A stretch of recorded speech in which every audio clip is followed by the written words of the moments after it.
बिस्मिल्लाहिर्रहमानिर्रहीम। एक बार फिर से आपका मेज़बान अमान सागर हाज़िर हूँ। आज हमारे पास एक मुआज़िज़ मेहमान इम्तियाज़ गिलगिती साहब आज हमारा गिलगित न्यूज़ के स्टूडियो में मौजूद है। इम्तियाज़ गिलगिती साहब यूथ एक्शन कमेटी का चेयरमैन और इसी की कोई ढकी छुपी हुई बात नहीं है।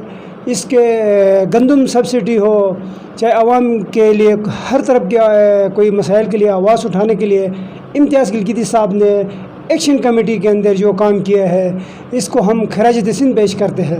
इम्तियाज़ गिलगिती साहब, आप चाइना बॉर्डर पे होते हैं सस्त में टैक्स के हवाले से इम्तियाज़ गिलगिती साहब ने जिस तरह काम किया है इसकी तारीफ़ जितने किए जाए कम है। इम्तियाज़ गिलगिती साहब, आप गिलगित न्यूज़ के नाज़रीन को क्या पैगाम देना चाहेंगे? टैक्स के हवाले से, गंदम सब्सिडी के हवाले से, चाइना बॉर्डर के हवाले से पैगाम देना चाहेंगे? बिस्मिल्लाहिर्रहमानिर्रहीम। सबसे पहले तो गिलगित न्यूज़ चैनल की पूरी टीम को सलाम कबूल हो। सबसे पहले तो बात यह है कि आप लोगों ने गली मोहल्ले से लेकर ज़िला लेवल से लेकर डिवीज़न सूबाई लेवल तक आपका जो न्यूज़ जो है बड़ा फेमस हुआ है और आपके जो खिदमात है जो आवाम को सच से आगाही कर रहे हैं, ये एक बहुत बड़ी खलाई और अपनी एक भलाई जो खिदमत है उसको अल्लाह ताला आप लोगों को अजर अज़ीम दे। गिलगित बल्तिस्तान में जितने भी इश्यूज़ हुए हैं 2012 से लेकर 20 तक हम बिल्कुल इस प्रोटेक्स का हिस्सा बने हैं। अवामी एक्शन कमेटी गिलगित बल्तिस्तान के हम साथ रहे। उसके अलावा तमाम बहुत सारे इश्यूज़ के लिए कौमी लेवल पर हमने बात करते रहे हैं और इंशाल्लाह आइंदा भी हम ये करते रहेंगे। और सोच के हवाले से जो आपने बातचीत की है, हमें उम्मीद है गवर्नमेंट से कि जून तक जो है ना बॉर्डर खुलने का ये प्लान बन रहा है और चाइना हुकूमत और पाकिस्तान हुकूमत के बीच में कोई एग्रीमेंट होने जा रहा है। कोई मुआहदे के तहत वहाँ से कंटेनर्स आएंगे और ड्राईपोर्ट खुलने के भी बहुत सारे चांसेस है। तो इस तरीके से हमने गिलगित बल्तिस्तान चैम्बर, हुंजा चैम्बर, नगर चैम्बर से भी अभी रब्ता करने की कोशिश कर रहे हैं कि जी उनका क्या मौक़िफ़ है कि जी बॉर्डर के हवाले से हुकूमती लेवल पे कोई गुफ्तगू इनके बीच में हो रही है। तो आपको पता है कोरोना वायरस के आने की वजह से काफ़ी टाइम से एक दूसरों से हमारी मुलाकातें भी नहीं होती है। इंटरनेट का भी बड़ा डिस्टर्बेंस है और 4G तो आपको पता है बराए नाम का रह गया है, वो चलता भी नहीं है इसी तरीके से। तो इस तरीके से जितना इंशाल्लाह जैसे जैसे कोरोना का ख़ात्मा होता जा रहा है तो हमारे राब्ते भी तेज़ होते जा रहे हैं। तो इंशाल्लाह देखो क्या पॉलिसी बनती है हुकूमत की तरफ से, हम उनकी तरफ देख रहे हैं। और दूसरी जो आपने बताया कि गिलगित बल्तिस्तान में कोरोना के हवाले से, कोरोना एक वबा है, एक बीमारी है, एक ऐसी बीमारी है जिसका इलाज घर में रहना है और इसका ख़ात्मा करना है। तो नाज़रीन, मेरा भी ये आप सबको ये पैगाम है, ख़ास कर नौजवानों को ये पैगाम है कि जो आप अपनी जो किरदार अदा कर रहे हैं, मैं देख रहा हूँ कि आप जो है ना गिलगित बल्तिस्तान में एज़ा बगैर किसी लालच के, बगैर किसी मुआवजे के आप लोग जो है ना खिदमत कर रहे हैं आवाम के लिए, ये बड़ी काबिल तहसीन है।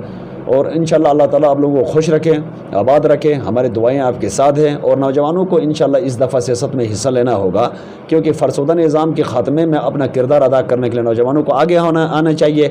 इंशाल्लाह ये नहीं है कि ज़माने अरसे से हम देख रहे हैं कि बिगड़े हुए फ़रसुदा निज़ाम के लोग जो है ना इस पर मुसल्लत होते हैं, तो लिहाजा नौजवानों को अपना किरदार अदा करना पड़ेगा। और पाकिस्तान और माशरे से जो भी बुराई का ख़ात्मा है उनमें नौजवानों का जो रोल है वो हमेशा से आला रहा है। तो हमें उम्मीद है, स्टेट के लोगों से भी हमें उम्मीद है कि इस दफ़ा गिलगित बल्तिस्तान की सियासत में नौजवानों को मौका देंगे और गिलगित बल्तिस्तान में बुराई का ख़ात्मा भी करेंगे। इम्तियाज़ गिलगिती साहब, आपके हुंजा में बहुत बड़ी एक मशहूर चेरी फ्रूट के टाइम पे आपको बहुत बड़ी सप्लाई, आप खुद ही जो है इस्लामाबाद तक बड़ी सप्लाई दे रहे हैं। चेरी के हवाले से आपको गवर्नमेंट ने, यहाँ जी भी गवर्नमेंट ने आपको क्या कोई इमदाद वहाँ पे हुंजा में की है? नहीं, यहाँ हुंजा की बात नहीं है, गिलगित बल्तिस्तान लेवल की बात है कि हुकूमत की तरफ से कोई चेरी के जो ज़मींदार है उनके लिए कोई 1 रुपये का इमदाद नहीं किया। हाँ, अलबत्ता ये काम ज़रूर हुआ है कि जो चेरीज़ जो लोग उतार के बेच रहे हैं रास्ते में उनको तंग ज़रूर किया जा रहा है। हुकूमत की तरफ से मैं बार बार इमरान खान साहब से भी मैंने अपील की थी कि सूबाई हुकूमत को बावर कराए कि चेरीज़ देखें ना, हमारे जो आमदनी है गंदम के जगह में सारे ज़मींदारों ने अपने खेतों में जो है ना चेरी उगाए हैं। जब आपको पता है चेरी का टाइम फ्रेम बहुत कम होता है, ज़्यादा से ज़्यादा 1 महीना दरख्तों पर टिकती है, फिर उसके बाद वो ना ख़राब हो जाती है। तो मैं पहले भी जो है ना सोशल मीडिया के थ्रू जो है ना ये पैगाम भिजवा चुका हूँ कि हुकूमत इसके ऊपर कोई पॉलिसी दे दे, ज़मींदारों को नुकसान हो रहा है।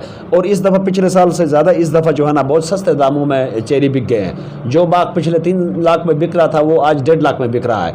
तो मैं ये समझता हूँ कि ये जो सूबाई हुकूमत जो असम्बली है हमारी, ان کے جو ممبران ہیں ان کی جو 2 مہینے کی جو تنخواہیں ہیں وہ جو ہے آپ اس کورونا ریلیف فنڈ میں جمع کرائے اور مستحق لوگوں کو جو ہے نا اس میں جو ہے نا مدد دینے میں ان کا کردار ادا کرے. اور دوسری بات یہ ہے کہ یہ جو 5 لاکھ سے جو 3 لاکھ روپے جو بینک شیڈول کے تحت جن زمینداروں نے 2 3 لاکھ روپے جو ادھار لیے ہیں وہ پرائیویٹ سیکٹر کے جو ہو یا گورنمنٹ لیول پہ جو سوسائٹیز ہوں ان کی اس کے لیے ہم نے 1 ارب روپے پہلے بھی مانگا تھا کہ 1 ارب ٹوٹل جو ہے نا وفاق ہمیں دے دے تو انشاءاللہ یہ جو ہے نا قرضے جو ہے نا معاف ہو جائیں گے.